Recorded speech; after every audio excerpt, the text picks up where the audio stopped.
Hello दोस्तों, नमस्कार। मैं हूं राज यादव और एक बार फिर से आपका बहुत बहुत स्वागत है smart city update YouTube channel पर। दोस्तों, बहुत ही महत्वपूर्ण जो है इन्फॉर्मेशन है आपके लिए इस वीडियो में। छत्तीसगढ़ बेरोजगारी भत्ता जो मिलने वाला है, जिसका ऐलान किया गया है मुख्यमंत्री जी के द्वारा, उसके बारे में ये पूरा डिटेल रहने वाला है। पूरा डिटेल जो है डेडिकेटेड वीडियो रहने वाला है। इसमें हम पूरी बेरोजगारी भत्ता के बारे में पूरा एक एक डिटेल देखेंगे, जैसे कि कौन इसके लिए पात्र होगा। ठीक है, इसके लिए जो है पात्रता के विभिन्न प्रकार के आपने बातें सुनी होगी। इसमें पूरी ऑथेंटिक जानकारी के साथ हम देखेंगे कि कौन कौन इसके लिए पात्र होगा, कौन अपात्र हो जाएगा, किस प्रकार के अभ्यर्थी इसके लिए अपात्र हो जाएंगे, कब तक मिलेगा ये बेरोजगारी भत्ता, कितने दिनों तक मिलेगा और कितने दिनों के बाद मिलना बंद हो जाएगा, या फिर किन परिस्थितियों में अगर मिलता रहेगा वो भी मिलना बंद हो जाएगा। पूरी जानकारी इस वीडियो में देखेंगे। और ये जो है योजना के सरकारी मापदंड है, पूरी ऑथेंटिक जानकारी के साथ।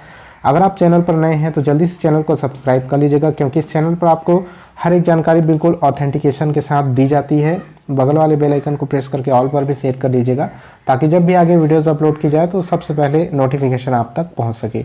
चलिए आज के इस वीडियो को शुरू करते हैं। तो दोस्तों, यहाँ पर आप देख सकते हैं बिल्कुल ऑथेंटिक जानकारी है। ये जो है ऑफिशियल लेटर है छत्तीसगढ़ शासन का, और कौशल विकास, तकनीकी शिक्षा एवं रोजगार विभाग के द्वारा इसको जो है जारी किया गया है। और यहाँ पर सबसे पहले तो आप आदेश देख लीजिए, और ये आदेश पहले ही पास हो चुका है। राज्य शासन छत्तीसगढ़ के शिक्षित बेरोजगारों को दिनांक 1/4/2023 से, बिल्कुल यहाँ डेट लिखा हुआ है, 1 अप्रैल 2023 से रुपये 2500 यानी कि 2500 रुपये प्रति माह बेरोजगारी भत्ता देने की योजना की स्वीकृति प्रदान करता है। तो स्वीकृति प्रदान की जा चुकी है, और बिना किसी देरी के हम लोग इसकी जो पात्रता की शर्तें हैं उस पर नज़र डालेंगे, साथ ही अपात्रता की शर्तें पर भी नज़र डालेंगे कि कौन इसके लिए पात्र होगा, कौन इसके लिए अपात्र हो जाएगा। सबसे पहले यहाँ देख सकते हैं बेरोजगारों को बेरोजगारी भत्ता देने की योजना के मापदंड क्या क्या हैं। तो सबसे पहले मापदंड पर जो है नज़र डालते हैं। नंबर 1, इस योजना के अंतर्गत बेरोजगारी भत्ता के लिए पात्र शिक्षित युवा को प्रथमतः 1 वर्ष के लिए बेरोजगारी भत्ता दिया होगा। तो यहाँ पर देख लीजिए कि सबसे पहले तो 1 वर्ष के लिए उनको बेरोजगारी भत्ता दिया जाएगा, ये यहाँ पर बताया गया है। यदि व्यक्ति विशेष को 1 वर्ष की उक्त अवधि में लाभकारी नियोजन नहीं हो पाता है तो बेरोजगारी भत्ते की अवधि 1 वर्ष के लिए और बढ़ाई जा सकेगी। यानी सबसे पहले तो 1 वर्ष के लिए दी जाएगी। अगर उस 1 वर्ष के भीतर भी किसी भी प्रकार की लाभकारी नियोजन अगर उसका नहीं हो जाता है, अगर उसको नौकरी नहीं मिल जाती है, अगर उसे किसी भी प्रकार से लाभ का कोई भी पद या किसी प्रकार से अगर उसको लाभ नहीं मिल पाता है, तो 1 वर्ष के बाद उसको पुनः 1 वर्ष के लिए बढ़ा दिया जाएगा, 1 और वर्ष के लिए बढ़ाई जा सकेगी। किसी भी प्रकरण में यह अवधि 2 वर्ष से अधिक नहीं होगी। तो हर हाल में सिर्फ 2 वर्ष तक ही बेरोजगारी भत्ता दिया जा सकेगा। इसकी यहाँ पर स्वीकृति मिली है। नंबर 2, छत्तीसगढ़ का मूल निवासी होना चाहिए आवेदक को। ठीक है, इसके अलावा नंबर 3, आवेदन किए जाने वाले वित्तीय वर्ष के 1 अप्रैल को आवेदक की आयु 18 से 35 वर्ष के मध्य हो। तो जिस वर्ष वो आवेदन करेगा उसके 1 अप्रैल को उसकी आयु होनी चाहिए न्यूनतम 18 वर्ष, अधिकतम 35 वर्ष।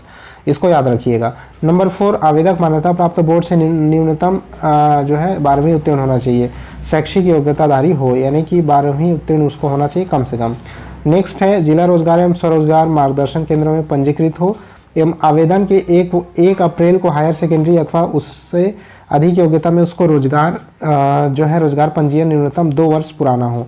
ठीक है, यहाँ पर आप देख सकते हैं कि 1 अप्रैल को हायर सेकेंडरी, 1 अप्रैल को, ठीक है, जिस 1 अप्रैल को से मिलना स्टार्ट होगा, तो 1 अप्रैल को हायर सेकेंडरी अथवा उससे अधिक योग्यता में उसका रोजगार पंजीयन न्यूनतम 2 वर्ष पुराना हो। यानी कि कम से कम 2 वर्ष आपका पुराना पंजीयन होना ही चाहिए, जो कि मैंने पहले भी आपको बताया था, जिसको क्रिटिसाइज किया जा रहा था कि इस प्रकार से कोई बाध्यता नहीं है कि 2 वर्ष पुराना ना हो। तो यहाँ पर साफ तौर पर लिखा गया है कि 2 वर्ष पुराना हो। तो उससे अधिक योग्यता में उसका यहाँ पर देख सकते हैं कि इसको अच्छे से समझिएगा क्या दिया गया है कि जिला रोजगार एवं स्वरोजगार मार्गदर्शन केंद्र में पंजीकृत हो एवं आवेदन वर्ष के 1 अप्रैल को हायर सेकेंडरी अथवा उससे अधिक योग्यता में उसका रोजगार पंजीयन न्यूनतम 2 वर्ष पुराना हो। ठीक है, तो यहाँ पर ये बताया गया है कि अगर हायर सेकेंडरी से अधिक योग्यता है तो उसका रोजगार पंजीयन जो है कम से कम 2 वर्ष पुराना होना चाहिए। नेक्स्ट है, आवेदक के आय का कोई स्रोत न हो एवं आवेदक के परिवार की समस्त स्रोतों से आय 2.5 लाख 2,50,000 वार्षिक से अधिक न हो। ये यहाँ पर बताया गया है, यानी परिवार की जो कुल मिलाकर के आय है 2,50,000 से अधिक किसी भी स्थिति में वार्षिक नहीं होना चाहिए। परिवार से तात्पर्य है पति पत्नी एवं आश्रित बच्चे एवं आश्रित माता पिता। ठीक है, तो इस प्रकार ये पूरा परिवार में गिनती होगा। नेक्स्ट है बेरोजगारी भत्ते की अपात्रता की शर्तें। कौन कौन इसके लिए अपात्र होगा, किन स्थितियों में ये अपात्र हो जाएंगे।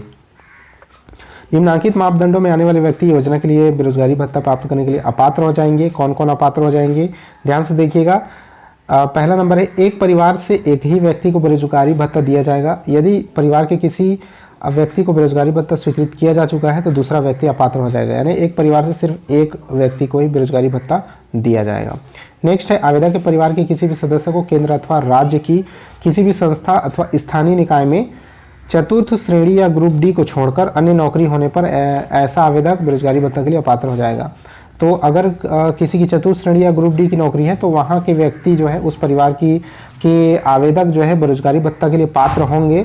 लेकिन चतुर्थ श्रेणी को छोड़ करके अन्य श्रेणियों में अगर कोई आवेदक के परिवार का कोई भी सदस्य केंद्र अथवा राज्य सरकार में या फिर स्थानीय निकाय में नौकरी पर है तो बेरोजगारी भत्ता से अपात्र हो जाएगा वो आवेदक, अगर उसके परिवार का कोई भी इस प्रकार से नौकरी में है तो। नेक्स्ट है, यदि आवेदक को स्वरोजगार या शासकीय अथवा निजी क्षेत्र में किसी नौकरी का ऑफर दिया जाता है परंतु आवेदक ऑफर स्वीकार नहीं करता है तो ऐसा आवेदक बेरोजगारी भत्ते के लिए पात्र हो जाएगा। यदि उसको नौकरी के लिए ऑफर दिया जाता है, शासकीय स्वरोजगार या शासकीय अथवा निजी क्षेत्र में नौकरी का ऑफर दिया जाता है, ध्यान दीजिएगा, स्वरोजगार शासकीय या निजी क्षेत्र में नौकरी का ऑफर दिया जाता है, उसको भी वो अस्वीकार कर देता है तो वो बेरोजगारी भत्ते के लिए पात्र हो जाएगा। नेक्स्ट है, पूर्व और वर्तमान मंत्रियों, राज्य मंत्रियों या संसद या राज्य विधानसभाओं के पूर्व या वर्तमान सदस्यों, नगर निगम के पूर्व और वर्तमान महापौर और जिला पंचायतों के पूर्व और वर्तमान अध्यक्ष के परिवार के सदस्य बेरोजगारी भत्ते के लिए अपात्र होंगे, तो इसको एक बार ध्यान से पढ़ लीजिएगा। नेक्स्ट है, पेंशन भोगी को 10,000 रुपये या उससे अधिक की मासिक पेंशन प्राप्त करते हैं कि परिवार के सदस्य बेरोजगारी भत्ते के लिए पात्र होंगे। यानी किसी भी परिवार के किसी भी मुखिया को अगर पेंशन भोगी है वो 10,000 रुपये या उससे अधिक मासिक वेतन उनको मिल रहा है, कम से कम 10,000 अगर मिल ही रहा है तो उसके परिवार के सदस्य अपात्र हो जाएंगे। वे परिवार जिन्होंने पिछले असेसमेंट ईयर में इनकम टैक्स भरा हो उनके परिवार के सदस्य बेरोजगारी भत्ते के लिए अपात्र हो जाएंगे। तो अगर किसी सदस्य ने इनकम टैक्स भरा है तो उस परिवार के सदस्य इसके लिए अपात्र हो जाएंगे। अन्य पेशेवर जैसे इंजीनियर, डॉक्टर, वकील, चार्टर अकाउंटेंट और पेशेवर निकायों के साथ पंजीकृत आर्किटेक्ट के परिवार के सदस्य बेरोजगारी भत्ते के लिए पात्र हो जाएंगे।